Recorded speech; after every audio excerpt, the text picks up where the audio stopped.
இன்னைக்கு ஒரு snacks recipe தான் பண்ண போகிறேன். இந்த கேரளா ஸ்பெஷல் ஸ்நாக்ஸ் டீ குடிக்கும்போது சாப்பிட்றதுக்கு ரொம்ப டேஸ்ட்டாக இருக்கும்.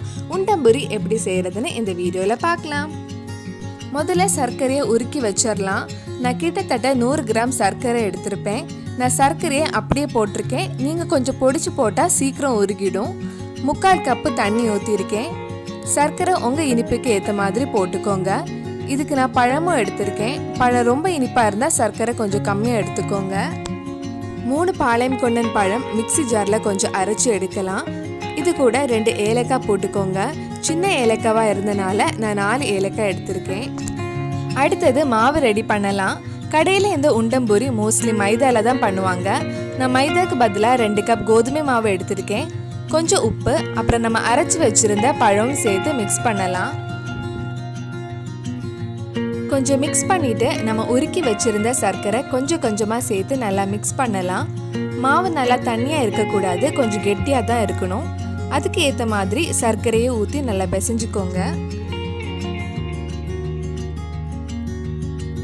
இதில் சோடா பொடி எதுவும் ஆட் பண்ணலை. மாவு நல்லா பிசைஞ்சதுக்கப்புறம் ஒரு 4 மணி நேரம் அப்படியே மூடி வச்சுருங்க. 4 மணி நேரத்துக்கு அப்புறம் ஒரு சின்ன பேனில் 2-3 டீஸ்பூன் நெய் ஊற்றி 1/4 கப் சின்னதாக கட் பண்ண தேங்காவை கொஞ்சம் வறுத்து மாவில் போடலாம். இது ஃபர்ஸ்டே போடாதீங்க, 4 மணி நேரத்துக்கு அப்புறம் போடலாம்.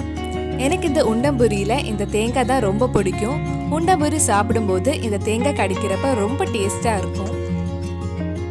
மாவும் தேங்காவும் நல்லா மிக்ஸ் பண்ணலாம்.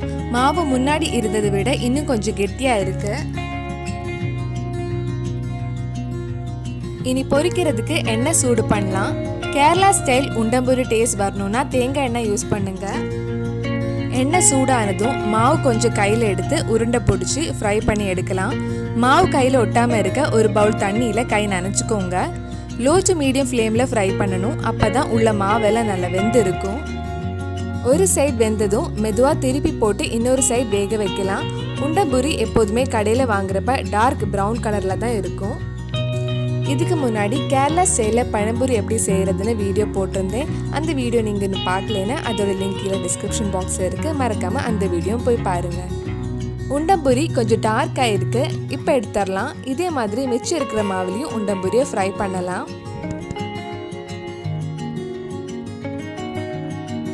கேரளா ஸ்டைல் உண்டம்புரி ரெடி ஆயிடுச்சு. நீங்களும் இந்த டேஸ்டியான ஸ்நாக்ஸ் ரெசிபியை உங்கள் வீட்டில் செஞ்சு பாருங்கள். பிடிச்சிருந்தா உங்கள் ஃப்ரெண்ட்ஸ் அண்ட் ஃபேமிலி கூட ஷேர் பண்ணுங்கள். மறக்காமல் நம்ம சேனலையும் சப்ஸ்கிரைப் பண்ணிடுங்க.